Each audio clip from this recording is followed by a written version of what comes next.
নমস্কার বন্ধুরা, আমি টোনা রিগালিস লাইফ কিচেন চ্যানেল নিয়ে তোমাদের সামনে এসেছি। আজকে আমি তোমাদের জন্য মাটনের একটা রেসিপি নিয়ে এসেছি। এটা কিন্তু খেতে দুর্দান্ত হয়।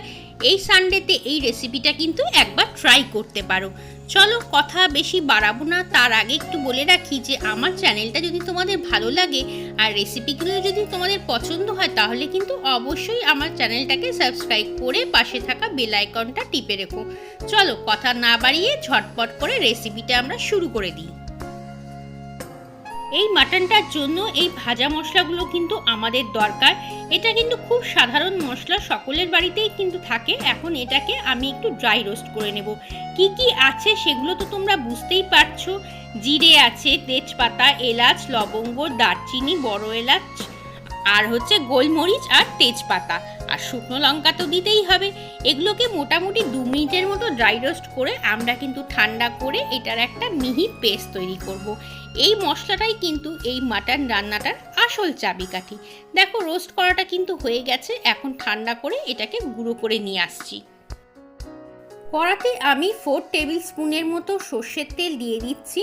আমি এটা সর্ষের তেলে করছি, তোমরা চাইলে কিন্তু হোয়াইট অয়েলেও করতে পারো, তবে সর্ষের তেলে করলে কিন্তু মাটনের টেস্টটা অনেক ভালো হবে। তেলটা কিন্তু গরম হয়ে গেছে। এখন এর মধ্যে আমি 4টে পেঁয়াজ স্লাইস করে নিয়েছি, সেই পেঁয়াজটাকে ভালো করে ভেজে নেব। পেঁয়াজের কালারটা যতক্ষণ না বেরেস্তার কালার আসবে ততক্ষণ কিন্তু আমরা পেঁয়াজটাকে ভাজতে থাকবো।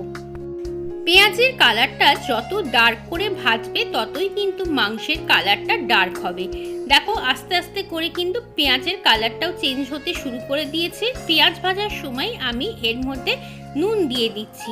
নুনটা দিয়ে দিলে কিন্তু পেঁয়াজটা তাড়াতাড়ি নরমও হয়ে যাবে এবং ভাজাটাও তাড়াতাড়ি হয়ে যাবে। চলো তাহলে পেঁয়াজটাকে আমরা ভালো করে ভেজে নিই।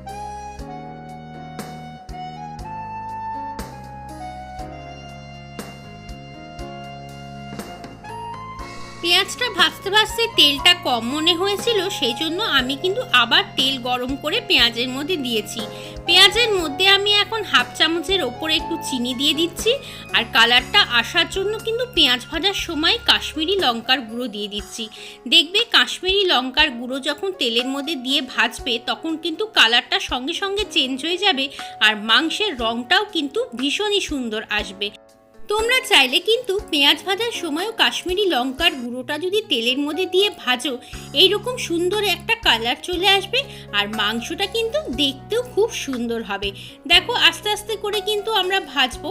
আমার এই সময় কিন্তু গ্যাসের ফ্লেমটা একেবারেই স্লো আছে। স্লো আঁচ করে কিন্তু অনেকক্ষণ সময় নিয়ে ভাজতে হবে। দেখো পেঁয়াজের কালার কিন্তু একেবারেই চেঞ্জ হয়ে গিয়েছে। আমি এখান থেকে কিছুটা পেঁয়াজ কিন্তু তুলে নেব।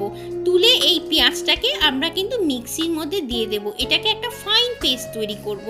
এইভাবে যদি পেস্টটা তৈরি করে নাও পেঁয়াজের, তাহলে দেখবে গ্রেভিটা কিন্তু ভীষণই স্মুথ আসবে আর খেতেও দুর্দান্ত লাগে। 1/2 পেঁয়াজ কিন্তু আমি তেলের মধ্যে রেখেছি।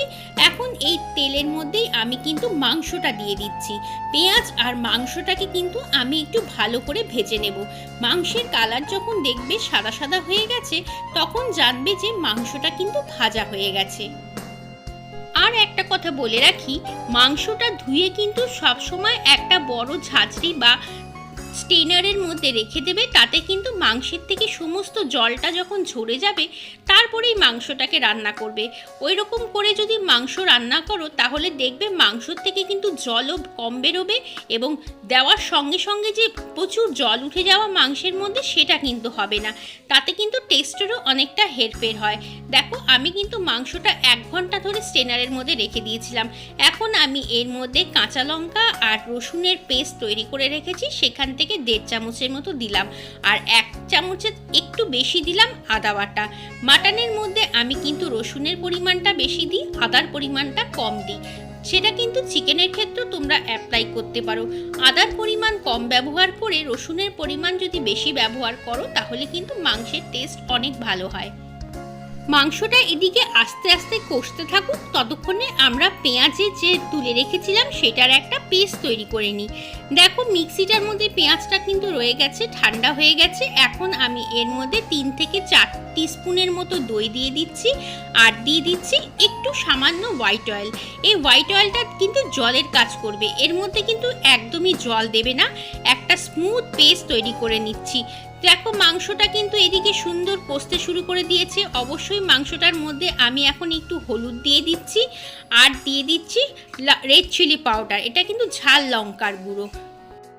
হাফ টিস্পুনের মতো দিচ্ছি আমি ধনে গুঁড়ো আর দিচ্ছি এর মধ্যে সামান্য পরিমাণে নুন কিন্তু আমি আগেও দিয়েছি, এই জন্য নুনটা কিন্তু দেখে শুনে অ্যাড করতে হবে। গুঁড়ো মশলা সব তো অ্যাড করা হয়ে গেছে, এখন আমি কিন্তু এর মধ্যে অ্যাড করে দিব যে পেঁয়াজের পেস্টটা তৈরি করলাম, সেই পেঁয়াজের পেস্টটা কিন্তু আমি দিয়ে দিয়েছি, সেটা তোমাদের দেখাতে পারলাম না। আর এই সময় আমি কিন্তু মিক্সিটার মধ্যে একটু গরম জল নিয়ে সেই গরম জলটা এর মধ্যে দিয়ে দিলাম। গরম জলটা দিলাম কারণ কি, যেহেতু সমস্ত গুঁড়ো মশলা রয়েছে আর পেঁয়াজের পেস্টটাও তো ভাজা, সেই জন্য কিন্তু পুড়ে যেতে পারে, সেই জন্য আর একটু সামান্য আমি জল কিন্তু এর মধ্যে অ্যাড করে দিলাম। এখন কিন্তু আমরা খুব ভালো করে কষাবো, আর পেঁয়াজের পেস্টটা কিন্তু এই সময়টাই দিতে হবে যাতে পেঁয়াজটাও ভালো মতো মাংসের সঙ্গে কষে যায়। এইভাবে যদি তোমরা পেস্টটাকে অ্যাড করো তাহলে দেখবে মাংসের কালারটাও খুব সুন্দর আসবে আর গ্রেভিটা না একটা স্মুথ সিল্কি ব্যাপার থাকবে। তোমরা দেখতেই পাচ্ছ কি সুন্দর লাগছে মাংসটা। আর এখন আমি অ্যাড করব এর মধ্যে যে ভাজা মশলাটা তৈরি করেছিলাম, সেই ভাজা মশলাটা। এর মধ্যে কিন্তু জিরে দেওয়া রয়েছে, সেজন্য আমি আলাদা করে আর জিরে গুঁড়ো কিছুই অ্যাড করছি না, বেশিরভাগ গরম মশলাই কিন্তু এর মধ্যে দেওয়া রয়েছে, সেই জন্য আমি এই গুঁড়ো মশলার থেকেই 1 চামচের মতো ভাজা গুঁড়ো মশলা আমি এর মধ্যে দিয়ে দিলাম। এই রোস্টেড মশলাটা যখন অ্যাড করবে দেখবে মাংসের কালার কিন্তু আস্তে আস্তে চেঞ্জ করে নিয়েছে। তোমাদের তো বললাম মাংসটা কিন্তু খুব ভালো করে কষাতে হবে, আর মাংসটা রান্না করার সময় গ্যাসের ফ্লেম কিন্তু মিডিয়ামে রাখতে হবে। মিডিয়ামে রেখেই কিন্তু অনেকক্ষণ সময় নিয়ে আমরা মাংসটাকে কষিয়ে নেব। যত মাংসটাকে এইভাবে কষিয়ে কষিয়ে রান্না করবে ততই দেখবে মাংসটার টেস্ট অনেক বেড়ে যাবে। আর একটু কষিয়ে যদি রান্না করো তাহলে কিন্তু মাংসর কালারটাও চেঞ্জ হয়ে যাবে। কষানো হয়ে গেছে, আমি কিন্তু এখন এটাকে সেদ্ধ করার জন্য দেখো প্রেসার কুকারে দিয়ে দিয়েছি। 3টে সিটি মেরে নেব, তারপরে আসছি। 3টে সিটি মারা হয়ে গেছে, ঢাকাটা খুলে দিচ্ছি। দেখেছো মাংসের কালারটা কতটা অপূর্ব হয়েছে আর ভীষণ পরিমাণে তেল ছেড়েছে। এখন আমি এর মধ্যে সামান্য ঘরে তৈরি করা গরম মশলা দিয়ে দিচ্ছি। গরম মশলা দেওয়ার পরে আমরা কিন্তু মাংসটাকে একটু নাড়াচাড়া করে দেব। আর এখন কিন্তু আমরা মাংসটাকে একদমই নামাবো না, এখন এটাকে ঢাকাটা বন্ধ করে আরও 10 মিনিটের মতো কিন্তু আমরা এইরকম অবস্থাতেই রেখে দেব। তাতে কিন্তু মাংসের মধ্যে গরম মশলার গন্ধটাও খুব সুন্দর ঢুকে যাবে আর মাংসটা কিন্তু খেতেও ভালো হবে। চলো 10 মিনিট পরে আসছি তোমাদের সামনে। দেখো তৈরি হয়ে গেছে মাটন কষা। এই মাটন কষাটা কিন্তু পোলাও, ফ্রাইড রাইস, ভাত, রুটি, পরোটা সমস্ত কিছুর সাথে ভালো লাগবে। আর একটু কষ্ট করে সময় নিয়ে যদি বানাও মাটন কষাটা তাহলে দেখবে বাড়ির সবাই কিন্তু আঙুল চেটে পুটে খাবে আর প্রশংসাও করবে। কেমন লাগলো আমার রেসিপিটা? যদি ভালো লাগে তাহলে কিন্তু অবশ্যই লাইক, কমেন্ট, শেয়ার করো। আর নতুন বন্ধু হয়ে থাকলে চ্যানেলটাকে কিন্তু সাবস্ক্রাইব করে নিও আর পাশে থাকা বেল আইকনটা টিপে রেখো, তাহলে আমি যখনই কোনো ভিডিও আপলোড করব তার নোটিফিকেশন কিন্তু তোমাদের কাছে পৌঁছে যাবে। চলো আজকের মতো আসি, সবাইকে টাটা।